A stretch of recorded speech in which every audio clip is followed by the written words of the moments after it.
At Christmas dinner, everyone was served before me. I didn't say anything, but I understood exactly what I needed to do. I sat at the far end of the long dining table right beside the drafty kitchen door, the seat nobody ever chooses unless they're told to take it. No one had told me. I had simply come early, like I always do, helped straighten the silverware, wiped down the counters Ela had already cleaned twice, and then quietly sat myself where I would be the least in anyone's way. The table was laid out in white linen and sparkling gold-trimmed china. Candles flickered against wine glasses filled to the top. Everything looked flawless, except for the plate placed before me. Mine was plastic, not even the firm type, the flimsy kind that bends beneath mashed potatoes and embarrassment. Ela's voice cut through the room, cheerful yet sharp, loud enough for all to hear. "Don't serve her yet," she told the catering staff, barely tilting her head toward me. "Make sure everyone else gets their food first. Family is the priority." No one reacted. Not even Gray. My son, sitting 3 seats away, poured wine for his wife without lifting his eyes. George gave a short laugh. "She's still around." Thought this would be her last Christmas. Laughter broke out. I smiled gently as if I hadn't heard. Claire, bless her heart, glanced my way, but her mother whispered something harsh, and she lowered her gaze to her napkin, ashamed of her kindness. The staff worked quickly, placing plates of herb-roasted turkey, creamy yams, and buttered green beans in front of everyone else. My spot remained untouched. A hollow white plate and a folded paper napkin, the cheap kind restaurants pair with plastic forks. I looked down at my lap, at the soft cloth square I had embroidered for Claire. Her name was stitched in deep red thread, wrapped in tiny vines I had practiced for weeks on scrap fabric. It was tied neatly with a green ribbon. I had made one for each of them, monogrammed, small, personal thing, meant to say something. I still saw everything, even when they failed to see me. None of the little packages had been touched. I used to prepare entire Christmas dinners from scratch, stuffing made from cornbread, never from a box, gravy simmered from bones and broth. I used to stay up late decorating gingerbread men with Claire. Now Ela boasted about how efficient everything had become with catering. And me? I had turned into another decoration on the table, something old, polished, and quiet. If you believe justice deserves to be celebrated, hit that hype button. Keep stories like this alive, carried far and wide. Your support lets us spread compassion and understanding to the people who need it most. Thank you. Stay with me. I glanced down again at my plate, plastic, hollow, just like the space they'd carved out for me in their lives. Handy, disposable. Cheers, Gray said, lifting his glass. To new beginnings, Isla added, smiling wide. George lifted his soda cup, eyes glued to his phone. I sat there, unseen. They chatted about the company's new expansion. Ela bragged about her latest spa retreat. Gray flaunted his quarterly numbers. Not one of them asked how I was sleeping. Not one asked whether I had eaten. Not one wondered if I still missed my husband, though it was his chair at the head of the table, now filled by a man who'd learned all of his elegance and none of his kindness. I had not spoken once all evening. Silence has form. Mine had taken the shape of a mother who had poured her entire life into a home that no longer recognized her as a person. The sting rose behind my eyes, but I refused to let a tear fall. I reached for my glass of water, the only one not filled with wine, and sipped it slowly, deliberately, pretending it was champagne. As dinner finally began and forks tapped against china, I watched them eat, not from hunger, but out of habit. Out of memory, out of grief. It wasn't the food that hurt me. It was that they didn't even realize I had not been served. Not a glance, not a question, not even a scrap. I stared at my plastic plate, then at their laughter, then back at the cloth resting on my lap. I folded it carefully and slipped it back into my purse. I had spent hours stitching those, but something deep inside told me I wouldn't be leaving them here. I rose quietly. Claire noticed first, her fork frozen halfway to her mouth, but no one else looked up. I walked slowly toward the kitchen. Ela's voice drifted behind me. She's probably forgotten something again. I didn't turn, I didn't explain, I didn't speak, but I knew exactly what I needed to do. When they had asked me to move in, it hadn't been out of worry. It had been out of convenience. Gray said the house was too large for just the 4 of them. He said it would be better for me to stay close to family. What he meant was that child care cost money, and having me around cost nothing. So I came. I packed my things from the small apartment Thomas and I had shared, the one I tried to keep warm even after he was gone, and I moved into the guest room of my own house, the house that had once been ours, but was now painted in colors I never chose, filled with furniture I barely recognized. George was 4 then. Claire had just begun learning to read. On my first morning, Ela handed me a laminated schedule. Breakfast at 7:30. School drop-off is 8:15. Pick up at 3:10, she said, tapping her perfectly manicured nail against each line. We usually do bedtime around 8:30. If you're exhausted, we can switch off once or twice a week. I remember nodding, too stunned to speak. That first week, I cooked every meal, washed every piece of laundry, picked up every toy, read every bedtime story, mended uniforms, packed lunches. Ela called it helping out. Though I never saw her touch a broom, she would laugh with her friends over wine, bragging that she had the world's most vintage babysitter. Sometimes when I walked into a room, she'd whisper just loud enough for me to hear, and here comes the antique nanny. Gray never defended me. He would smile, shrug, or stay quiet. To his co-workers he'd say, "My mom moved in after my dad passed. She's not really all there anymore. We try to keep her comfortable. They let me sleep in the old sewing room after they turned the guest room into an office. The bed creaked, the door wouldn't close properly. But I said nothing. I always said nothing. George grew up copying his mother's tone. By 8, he was already calling me the maid. Once he spilled his juice and snapped, "Clean it up, Grandma. That's what you're here for, right?" Claire would whisper a soft sorry behind him. She used to sneak me cookies and curl up in my lap after dinner when no one was watching. She was the only one who ever asked about Thomas, the only one who remembered my birthday. But she was a child, and children cannot carry the weight of making someone feel wanted. What they never mentioned, what they pretended had never existed, was the very reason they all lived so comfortably in the first place. Years ago, when Thomas and I were newly married, he came up with an idea to start a small local food company. Something organic, something rooted in tradition. But he hated paperwork, hated banks, hated filing anything at all.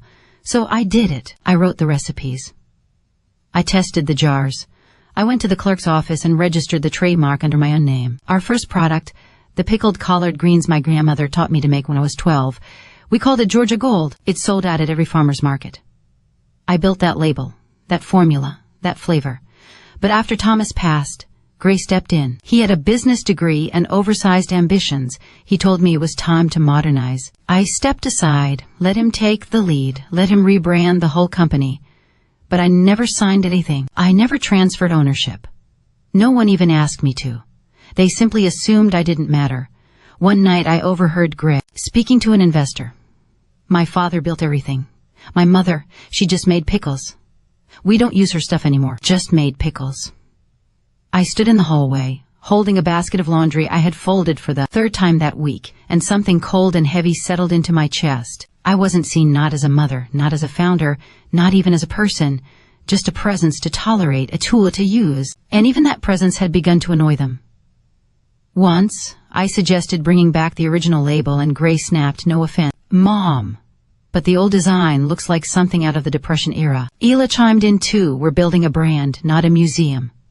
I nodded, smiled, said nothing. But I never forgot that the museum they mocked still held the original deed with my name on it. And names, no matter how softly written, don't vanish. We had shared 20 Christmases in that house, 20 seasons of laughter, turkey, and gravy. This 2024 dinner was meant to be just another warm holiday memory. But something was different. The house glowed with lights, and the scent of cinnamon candles Ela liked. To order from a catalog, she said they made the place smell like wealth. It was Christmas Eve, 2024, and the dining room looked straight out of a magazine. Coordinate napkins, charger plates, name cards, tall centerpieces of plastic berries, and gold spray-painted pine cones. Everything had its place except me. 2 days before, I had baked my famous pecan pie, the one Thomas always loved, the one Claire once said tasted better than candy. I made it quietly before dawn while everyone slept, chopped the pecans by hand, rolled the dough exactly the way my grandmother taught me. I left it on the counter beneath foil with a small note, "Merry Christmas. Love, Grandma." That afternoon, I found it tossed in the trash. Ela didn't even glance up when she said, "The caterers are doing dessert. We don't need extras." I said nothing, just nodded.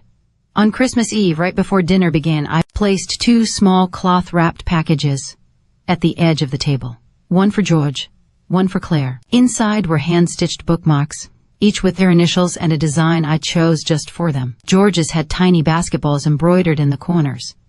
Claire's had little books and stars. I had worked on them for weeks, threading needle after needle in the lamplight, even when my hands ached. Quiet gifts, not expensive, but made of time. Claire saw them first. She smiled, picked hers up, unwrapping it slowly as if it might break. Her fingers followed the stitches, her eyes soft with something I hadn't seen in a very long time. Recognition. George didn't touch his. He laughed. "Is this supposed to be a rag?"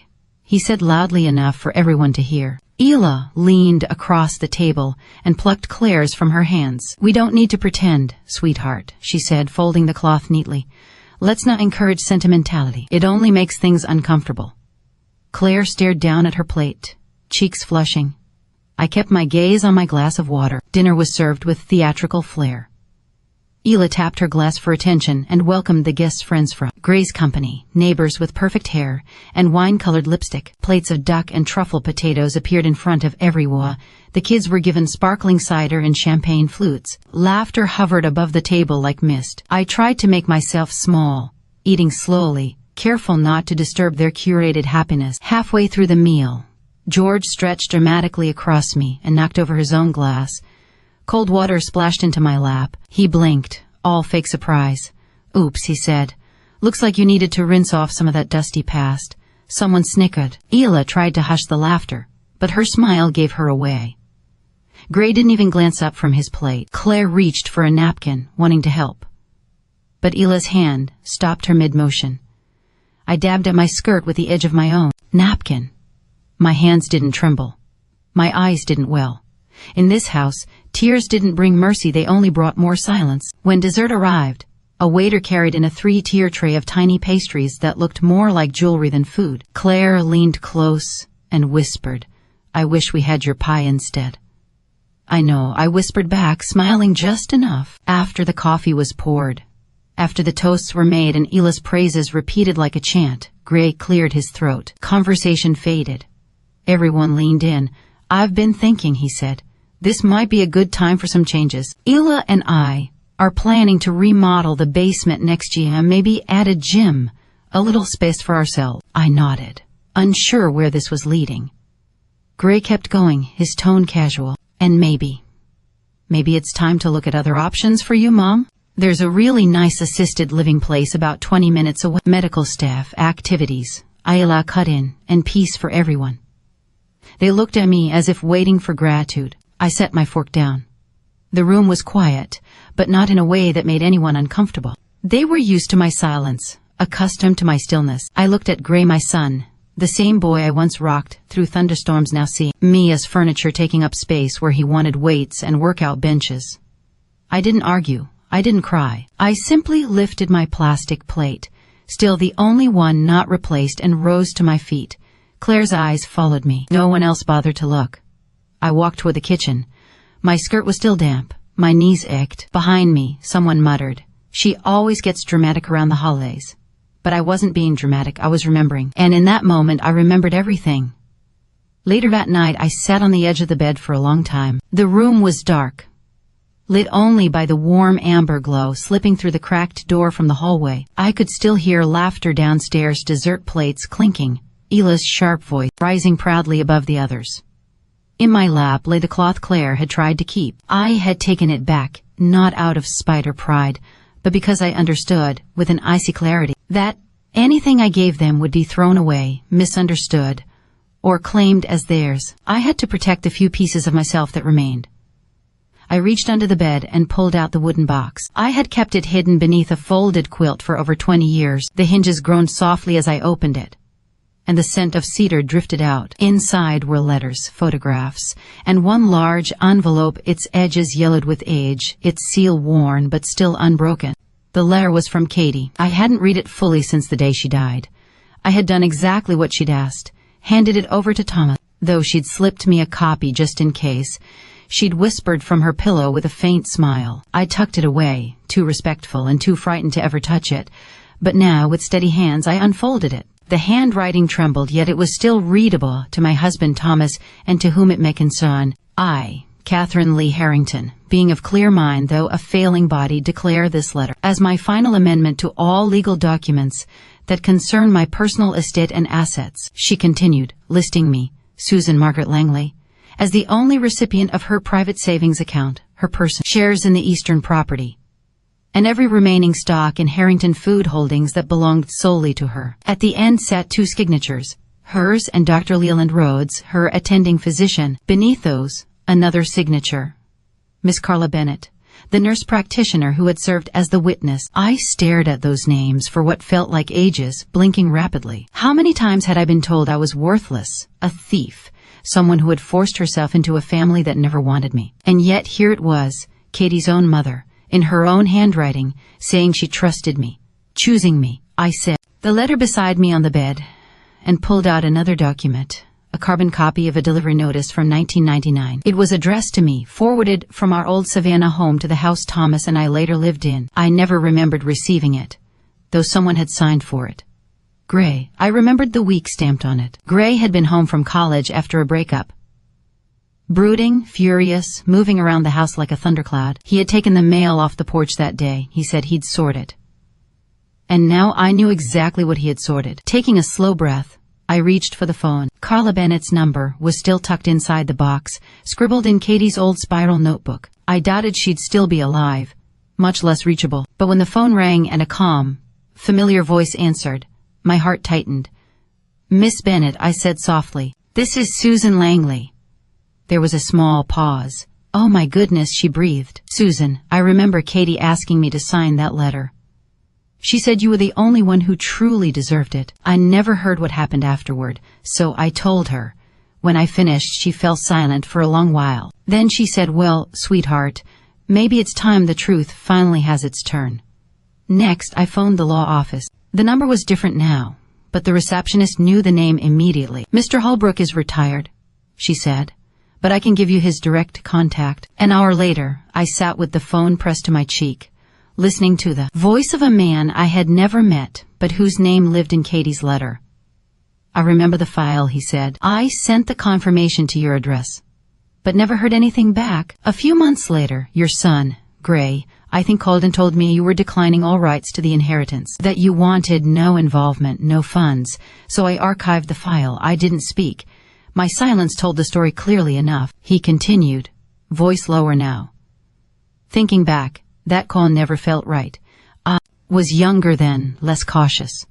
I should have verified it with you directly. He paused, then added, I still have the original letter in storage, along with every notarized attachment. If you'd like to reclaim what belongs to you, Miss Langley, I can assist. I looked down at the copy resting in my lap. Crisp, undeniable. Yes, I replied, it's time, and I meant every bit of it. They assumed I'd forgotten everything. They mistook my quiet as confusion, my stillness as fading, but I remembered every recipe, every document, every signature, and above all, I remembered what was mine. After the call with Mr. Holbrook, I spent most of the night awake at the kitchen table, sorting through the old accordion folder I had kept hidden in the bottom drawer of the antique chest. It was the only piece of furniture they never touched, too heavy to drag anywhere, and, according to them, too ugly to fit the modern decor. Inside lay papers no one else had ever bothered searching for.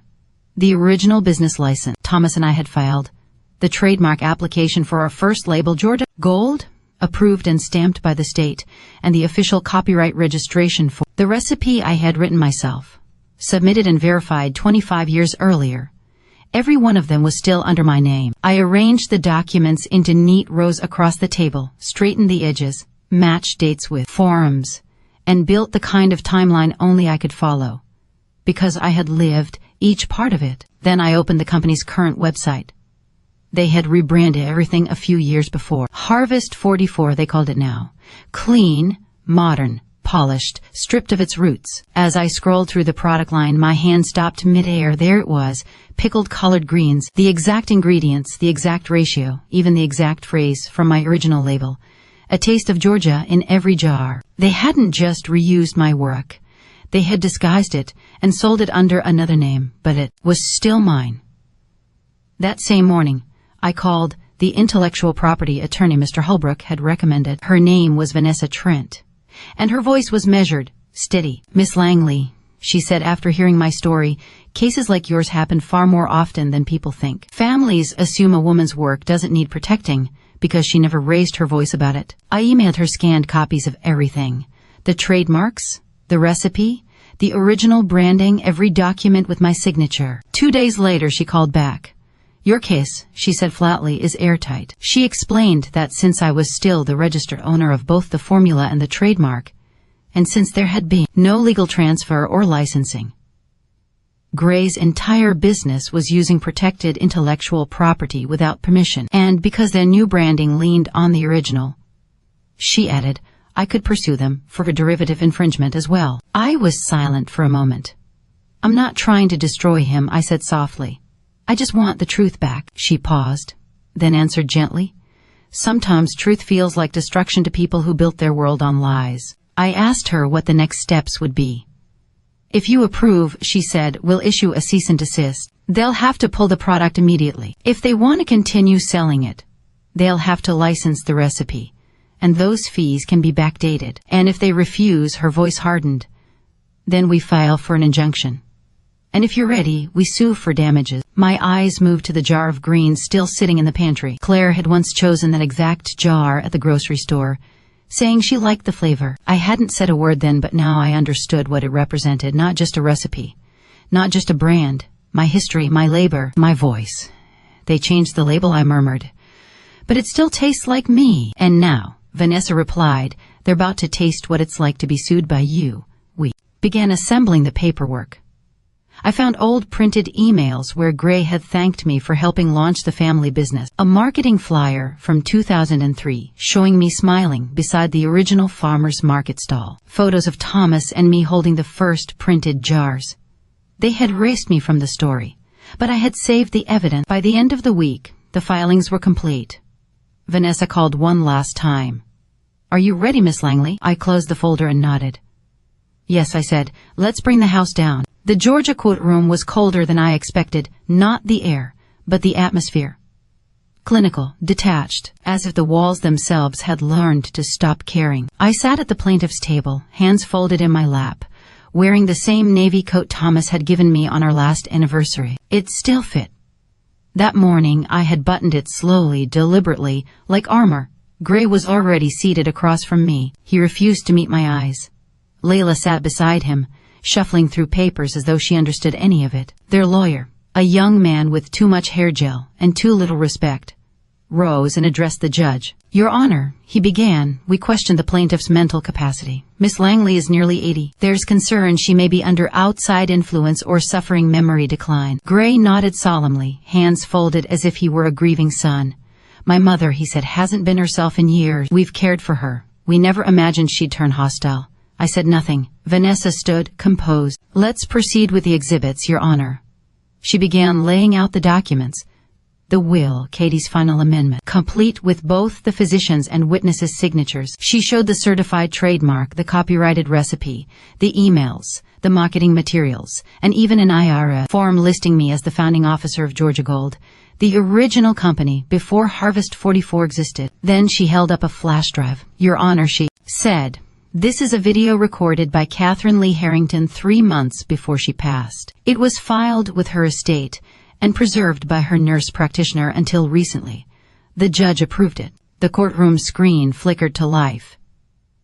There she was, Katie, fragile in her hospice bed yet still fully aware. Her voice was slow, but it did not falter. "If you're watching this," she said, "then I'm gone, and there have probably been questions. So let me make this plain. I trust Susan Langley.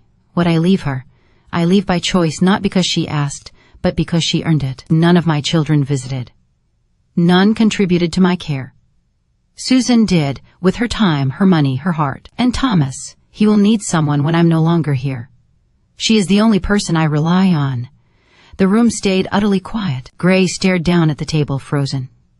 Ela's face drained of color. The judge turned toward me. "Miss Langley, would you like to speak?" I rose slowly, my knees ached, but my voice did not. "I have nothing to prove," I said. "I don't need anyone to believe me. I simply want this known. I never forgot. Not who I was, not what I contributed, and certainly not what they did. I looked directly at Gray. "You can paint a wall 100 times," I said, "but the cracks remain." He offered no reply. The judge nodded once. "The evidence is overwhelming.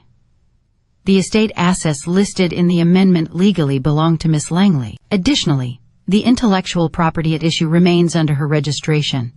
This court rules in favor of the plaintiff." I eased back into my seat. Gray's attorney whispered frantically to him, probably about an appeal, but Gray sat hollow, hands limp. Ela didn't even try to fake a smile now.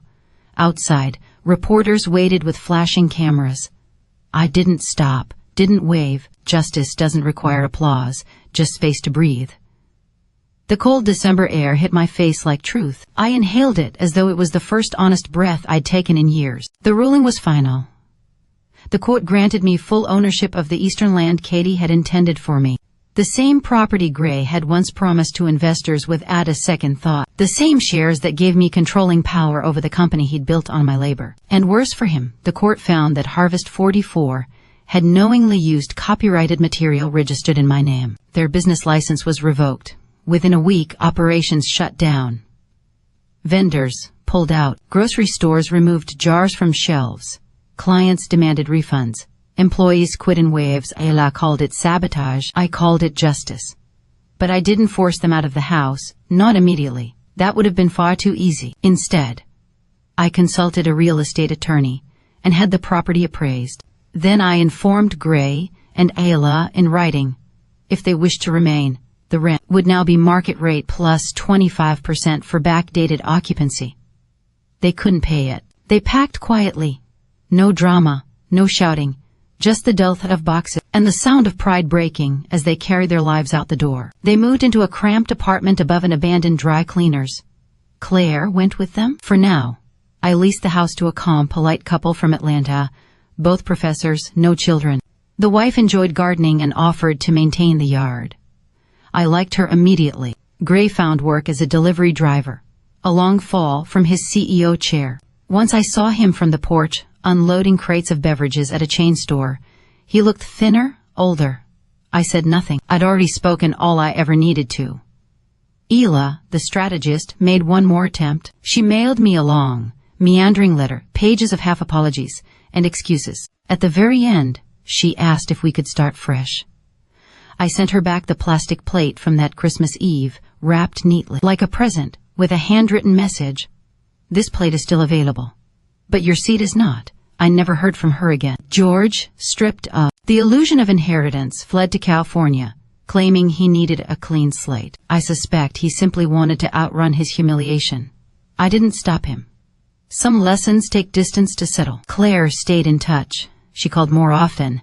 She sent postcards from campus. Just last week, I found one in the mail. Pressed flowers taped inside, her handwriting curling softly across the page. She'd been accepted into a prestigious liberal arts school on a full scholarship, funded by the new endowment I created, the Katie and Susan Legacy Fund, for daughters overlooked, for women erased. She became its first recipient. When I helped her move into her dorm, she hugged me tighter than ever. "You always saw me," she whispered. I smiled, voice steady. "And now the world will see you." Sometimes when the afternoon sun angles just right across the porch, I sit with a glass of sweet tea and close my eyes. I still hear the laughter from Christmases long gone. I can still see Thomas leaning against the doorway and Katie humming quietly in the kitchen. They are gone now, yet I remain. And I am no longer invisible, not anymore. They used to serve me last, as though I were the least among them. But now justice is what I serve first. When I stepped into that courtroom, I expected fear. I thought the weight of years spent unheard, unnoticed, dismissed would press down on me. But when those double doors opened and the bailiff called my name, all that settled over me was calm. I didn't walk in as their mother, their burden, or the unpaid caretaker they once treated me as. I walked in as a woman who remembered everything. The courtroom was cold and still, almost sterile, yet I felt every gaze land on me. The court reporter blinked as I stepped onto the stand without pause. The judge lifted her eyebrows when I placed every document down with a steady hand. And Gray couldn't even look at me. That day, I wore navy blue instead of black. I didn't want to appear like a widow. Wanted to look like what I was, a survivor. When the questioning began, it was simple at first. My name, my age, my connection to the defendant. Then they asked about my role when the company first began. I didn't answer immediately. My eyes drifted to the Harvest 44 logo on the folders stacked neatly on Gray's table, polished, professional, spotless, and built entirely on a lie. I created the original recipe, I finally said, by hand, in my own kitchen, before there ever was a company or even a name. Did anyone help you develop it? They asked. No, I replied. Thomas taste tested. He believed in it. But the formula, the method, that was mine. The lawyer nodded. And who filed the first paperwork? I did, I said. My husband didn't trust the internet, claimed I was the organized one. A few chuckles rose from the gallery. Even the judge let out a small smile. Then came the exhibits, page after page. Trademarks, letters, photos, emails, and then the video. I hadn't watched it since Katie passed. Hearing her voice again caught my breath. She looked so tiny in that hospital bed, yet her voice was firm, purposeful. I'm leaving Susan what I leave. Because she's the only one who never left me. As it played, I looked at Gray. He stared at the floor. Couldn't raise his head. Ela clutched his arm, her jaw tight. I remembered how she used to smirk when she spoke about the old woman upstairs. There was no smirk left now. When it was my turn to speak freely, I rose. My hands didn't tremble. I never wanted this, I said. Not a courtroom, not a battle. I wanted peace. I wanted family. But silence isn't always peace. Sometimes silence is permission. I looked straight at Gray. You took what wasn't yours. My work. My name. My story. And you wiped it away as if it meant nothing. The judge asked if I had anything else to add. I paused, then said quietly, I don't need your belief. I just need you to know I never forgot. And I won't. The room froze. Even the bailiff stayed still. It wasn't dramatic or loud, but the weight behind those words, years of being pushed aside, hit harder than any raised voice ever could. The judge nodded slowly. Turning toward Gray's lawyers, she said, Unless you have evidence to contradict this testimony, we appear to be finished. There was none. The gavel struck. I had won. But more importantly, I had been heard. Outside, the sky was gray. No reporters, no crowds. Just a soft breeze and a truth finally spoken aloud. I didn't smile, not because I felt no happiness, but because justice isn't joy.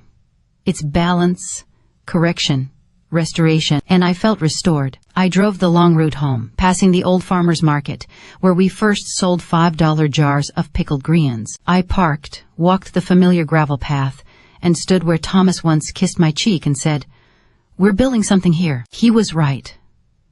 I just never imagined it would take this many years to receive my share of the credit. Before leaving, I bought a single jar of honey from a young vendor. She looked at me and said, You seem like someone with a story. I nodded. Oh, honey, I whispered, you have no idea. And I walked away upright, unbroken, and finally unmistakably seen. They once called me invisible. Now they call me victorious, but I don't share my story to brag. I share it because too many women like me, mothers, caretakers, founders, forgotten wives, have had their truths erased by the very people they loved. This time, we write our own endings. If this story made you feel seen, if you know someone whose truth has been buried, or if you believe justice is worth fighting for no matter how long it takes, then stay with us. Subscribe to Grandma True Stories, where every voice echoes, every story mends, and every forgotten woman gets the chapter she deserves. We are only just beginning.